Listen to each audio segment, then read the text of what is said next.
Hello students, welcome to the class. Unit 7 Properties of Bulk Matter.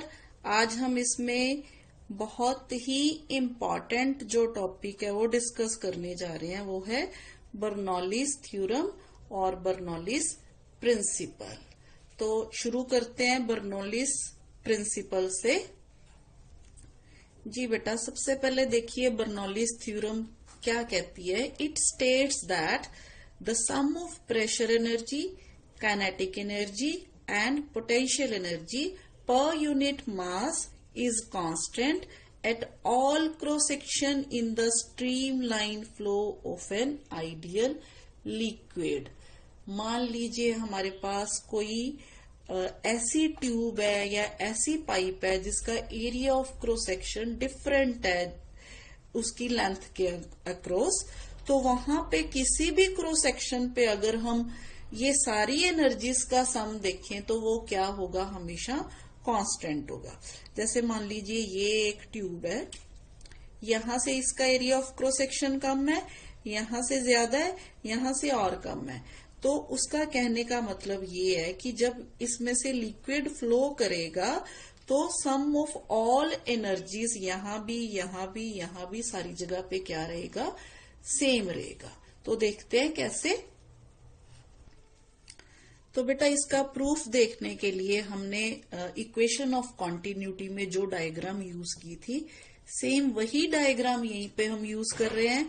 यानी कि एक ऐसी ट्यूब ले रहे हैं ए बी, जिसका एरिया ऑफ क्रॉस सेक्शन एक तरफ से जो है वो A1 है और दूसरी तरफ से A2 है। ठीक है, यानी कि इस तरफ ज्यादा एरिया ऑफ क्रॉस सेक्शन है, मान लीजिए इस तरफ कम है। फर्क सिर्फ क्या है, वहां पे हमने ट्यूब को हॉरिजॉन्टल रखा था, यहाँ पे हम उसको इस तरफ से जो है थोड़ा नीचे की तरफ रख रहे हैं और इसका सेक्शन बी है जो वो हाइट H2 पे है, यानी कि इससे थोड़ा ज्यादा हाइट पे है। तो यहाँ पे हम मान लीजिए यहाँ पे जो लिक्विड है V1 वेलोसिटी से एंटर कर रहा है, ठीक है, यानी कि normal velocity of the liquid flow at section A. इसी तरह से यहाँ पे जो फ्लो ऑफ लिक्विड है वो किस वेलोसिटी से है, V2 वेलोसिटी से। ठीक है, रो जो है density of the ideal liquid है फ्लोइंग थ्रू द पाइप। अब आइडियल लिक्विड क्या है ये भी मैंने आपको बताया हुआ है। जो लिक्विड इनकम्प्रेसिबल होता है, इरोटेशनल होता है और नॉन विस्कस होता है, उसको हम बोलते हैं आइडियल लिक्विड। ठीक है, तो यहाँ पे P1 जो है प्रेशर इस एंड पे है, मान लीजिए pressure applied on the liquid at A, और P2 जो है pressure at the end B against which liquid is to move out. ठीक है, तो यहाँ पे ये हो गया हमारे पास इस डायग्राम के बारे में।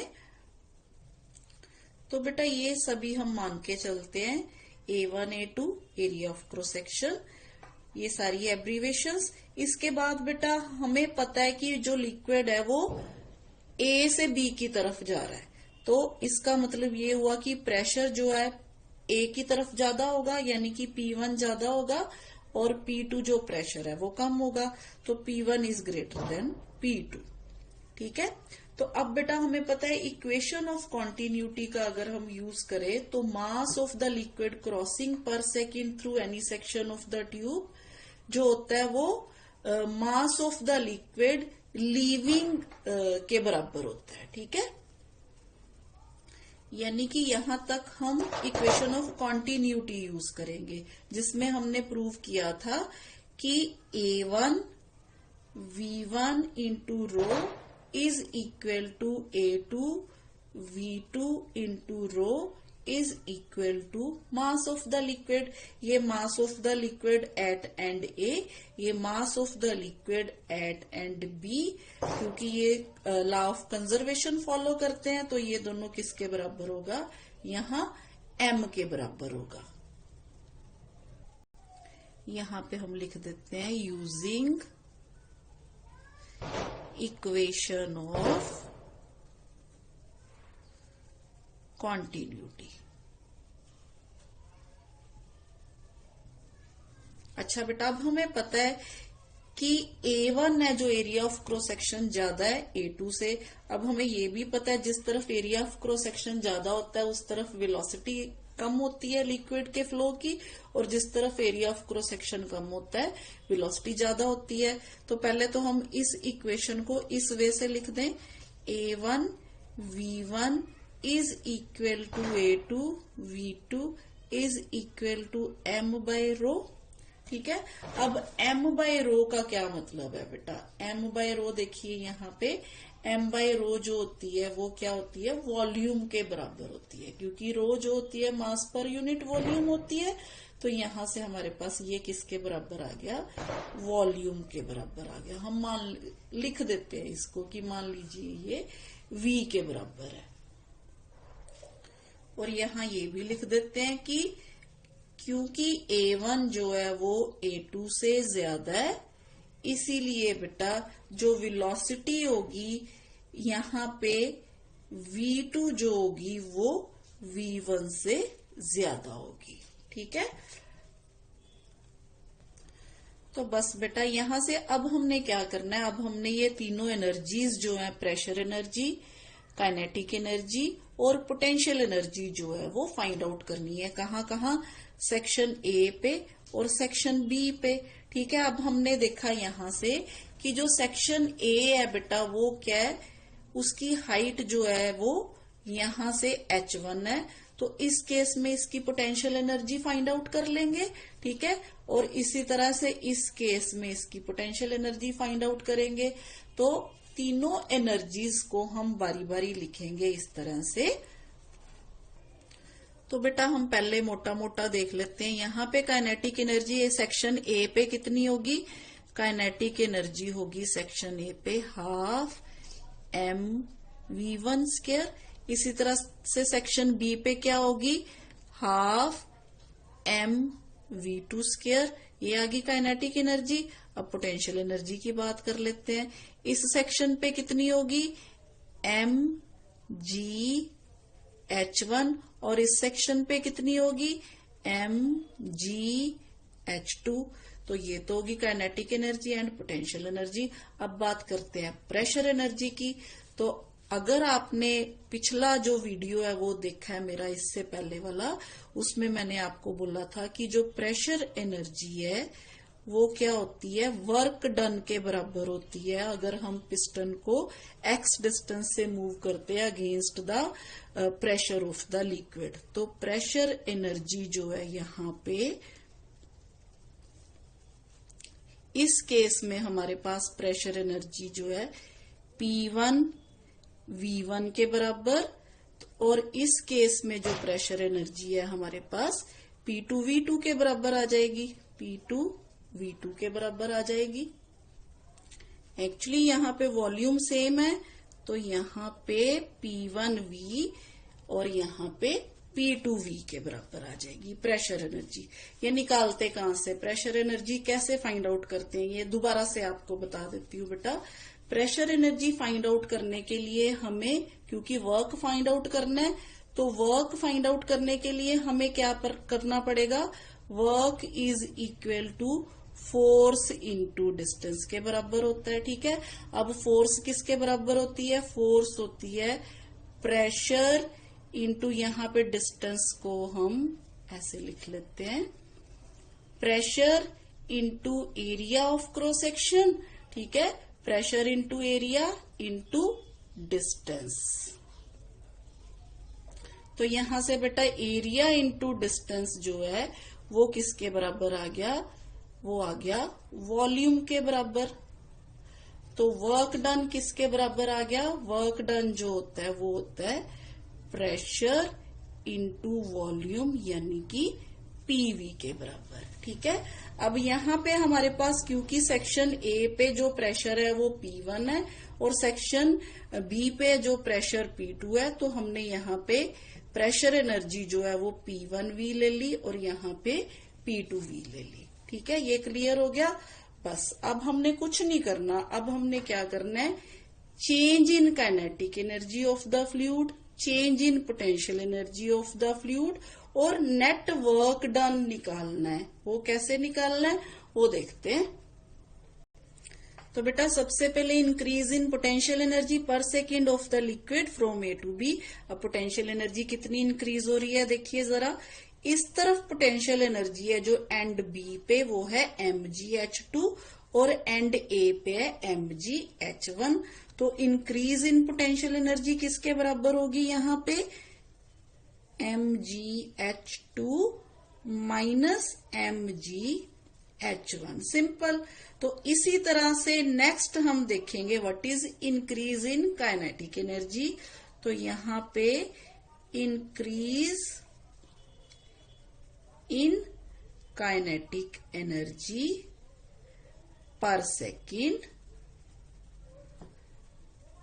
वो भी कहां से, फ्रॉम ए टू बी।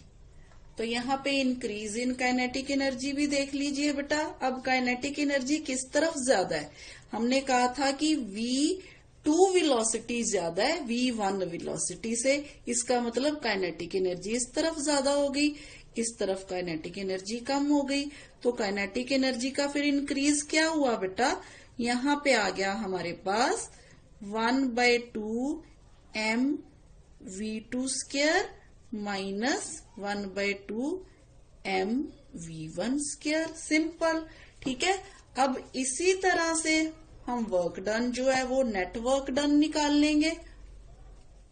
तो बेटा इसी तरह से net work done per second on the liquid by pressure energy in moving liquid from A to B.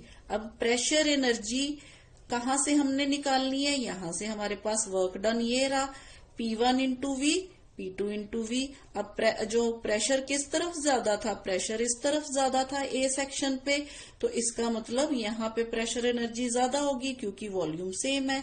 तो यहाँ पे आ गया हमारे पास इंक्रीज जो आ गया वो आ गया बेटा P1V minus P2V।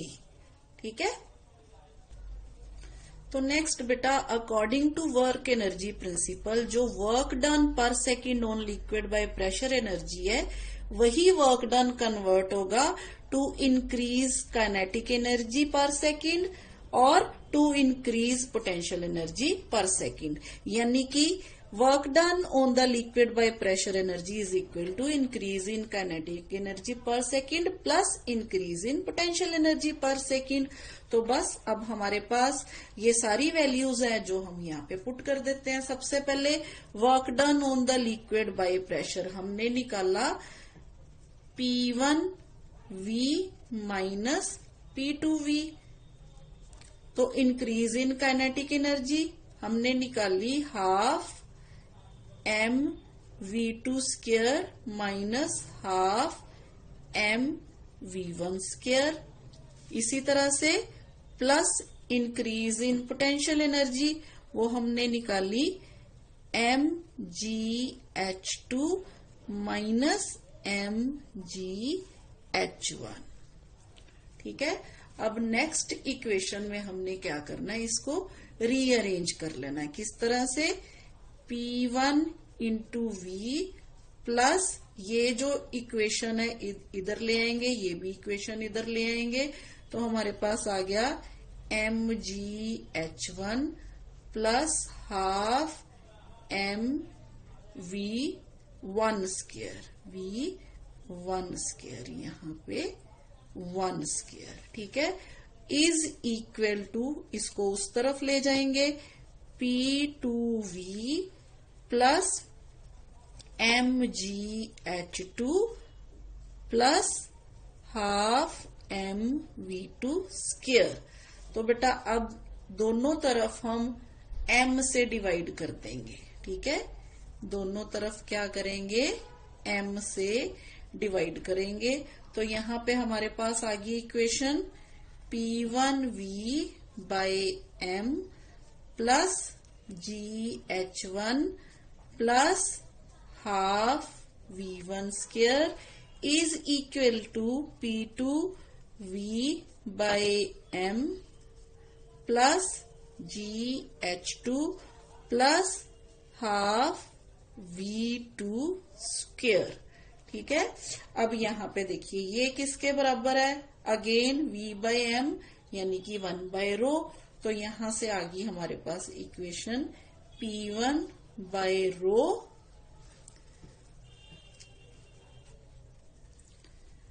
Plus GH1 plus half V1 square is equal to again यहां पे भी P2 by rho plus GH2 plus half V2 square.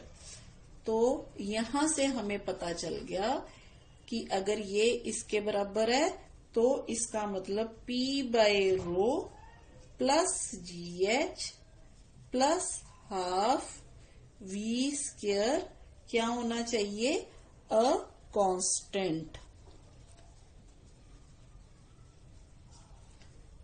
तो ये आ गई बेटा हमारे पास मेन इक्वेशन जो हमने प्रूव करनी थी।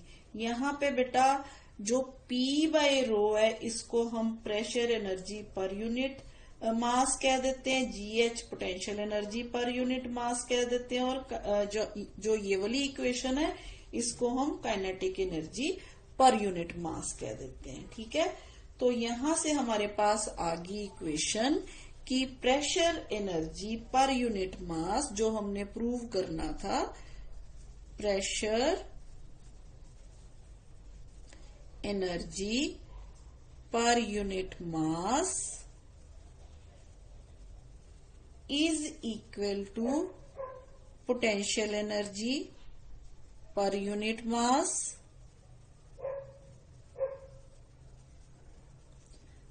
Plus kinetic energy per unit mass. Simple,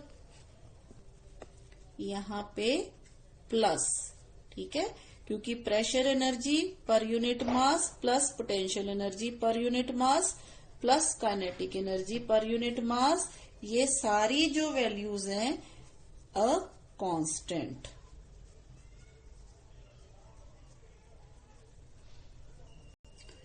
तो दिस प्रूव्स,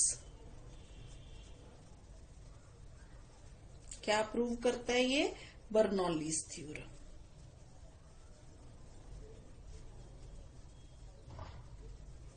बर्नौलीज थ्योरम। तो बेटा यहाँ पे हम ये जो इक्वेशन है, मान लीजिए ये इक्वेशन 1 है, इस इक्वेशन को एक और फॉर्म में भी लिख सकते हैं। अगर हम मल्टीप्लाई कर दे बेटा इक्वेशन 1 को with rho, multiply equation 1 with, multiply equation 1 with rho, तो यहां पे जो वैल्यू आ जाएगी वो आ जाएगी P plus rho GH plus half rho V square is equal to constant. ये एक और फॉर्म हो गई बेटा किसकी, बर्नौलीज थ्योरम की। इसी तरह से बेटा ये इक्वेशन 2 को हम एक और फॉर्म में लिख सकते हैं। मान लीजिए हमने यहाँ इसको रो जी से डिवाइड कर दिया, तो यहाँ पे P by rho g plus यहाँ पे H, यहाँ पे half V square by G is equal to constant. इसको हम बोलते हैं बेटा, ये हो गया हमारे पास प्रेशर हेड, ये हो गया हमारे पास बेटा ग्रेविटेशनल हेड, और ये हो गया हमारे पास वेलोसिटी हेड। तो यहाँ पे हम ये कह सकते हैं sum of pressure head, velocity head and gravitational head remains constant in the streamline flow of an ideal fluid. एक और फॉर्म बेटा इसी इक्वेशन नंबर 3 में, मान लीजिए हमारे पास H1 और H2 है जो वो सेम है, यानी कि हमारे पास जो है ग्रेविटेशनल हेड नहीं है, लेवल डिफरेंस नहीं है, यानी कि H जो है वो 0 हो गया इस केस में। ठीक है, यहाँ पे if the liquid is flowing through a horizontal tube, तो क्या होगा, the two ends of the tube are at the same level. उस केस में H1 और H2 है जो वो दोनों सेम हो जाएंगे। तो अगर सेम होंगे कोई डिफरेंस नहीं होएगा, कोई डिफरेंस नहीं होएगा, तो यहाँ पे हम कहते हैं कि ये जो ग्रेविटेशनल हेड है ना, जिसको हम लेवल डिफरेंस बोल देते हैं, दिस इज लेवल डिफरेंस। ये क्या हो जाएगा 0। तो अगर ये 0 हो जाएगा तो इस इक्वेशन में अगर हम 0 पुट करेंगे तो हमारे पास इक्वेशन आ गई P plus half rho v square is equal to constant.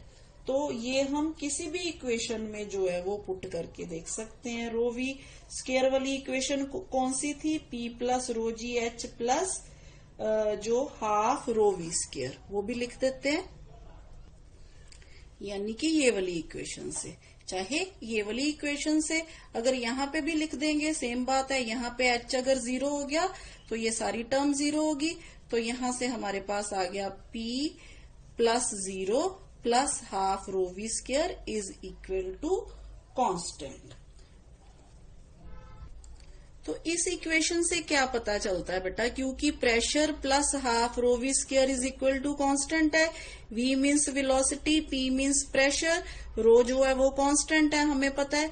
तो यहां से ये पता चलता है कि अगर प्रेशर इंक्रीज करता है तो वेलोसिटी जो है वो डिक्रीज कर जाती है। कहाँ पे? जहां हॉरिजॉन्टल ट्यूब होती है। यानी कि अगर ये हमारे पास ट्यूब है, हॉरिजॉन्टल ट्यूब है, इस तरह की ट्यूब है जहां पे हमारे पास H इज इक्वल टू 0 है, जैसे मैंने आपको यहाँ पे बताया। तो यहाँ पे अगर प्रेशर जो है इंक्रीज करेगा तो वेलोसिटी जो है वो डिक्रीज करेगी एंड वाइस वर्सा। ठीक है, तो ये होगी बेटा, ये भी बर्नौलीज प्रिंसिपल है। ठीक है, और इस इक्वेशन में जो P होता है ना बेटा, उसको हम बोलते हैं स्टैटिक प्रेशर,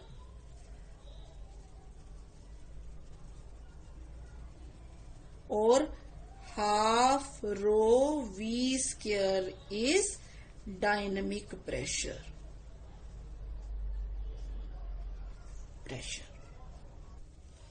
आइए बेटा अब देख लेते हैं लिमिटेशंस क्या है बर्नौलीज इक्वेशन की। तो Bernoulli's equation is applicable under the following restrictions. कौन कौन सी रिस्ट्रिक्शंस है बर्नौली इक्वेशन अप्लाई करने के लिए? सबसे पहले ये मान के चलना कि फ्लूइड इज नॉन विस्कस। ठीक है, दूसरी the fluid is incompressible. Third the fluid flow is streamlined but not turbulent. और इसके बाद फ्लूइड फ्लो इज इररोटेशनल। इसके अलावा भी बेटा जो, जैसे मैंने यहाँ पे कहा कि जो वेलोसिटी है of every particle of liquid across any cross section of the tube is uniform, ये मान के चलती है बर्नौलीज थ्योरम। पर अगर प्रैक्टिकली देखा जाए तो ये करेक्ट नहीं है। ठीक है, जो पार्टिकल्स होते हैं, हमने देखा था, जो ये मान लीजिए हमारे पास कोई ट्यूब है, जो पार्टिकल्स यहाँ ट्यूब के साथ साथ होते हैं, इनकी वेलोसिटी जो होती है वो कम होती है। जो सेंटर में होते हैं इनकी वेलोसिटी क्या होती है? ज्यादा होती है। ठीक है, इसके अलावा बेटा जो काइनेटिक एनर्जी है, जो हम जब लिक्विड जो है वो फ्लो करता है तो यहाँ पे एनर्जी लॉस भी होता है। while driving the above equation it is assumed that there is no loss of energy when liquid is in motion, but some kinetic energy is converted into heat and is lost. तो ये तो थी बेटा limitations जो की थी Bernoulli's theorem के बारे में। तो आई थिंक बेटा आज के लिए इतना ही। अब हम नेक्स्ट करेंगे एप्लीकेशंस ऑफ बर्नौलीज थ्योरम।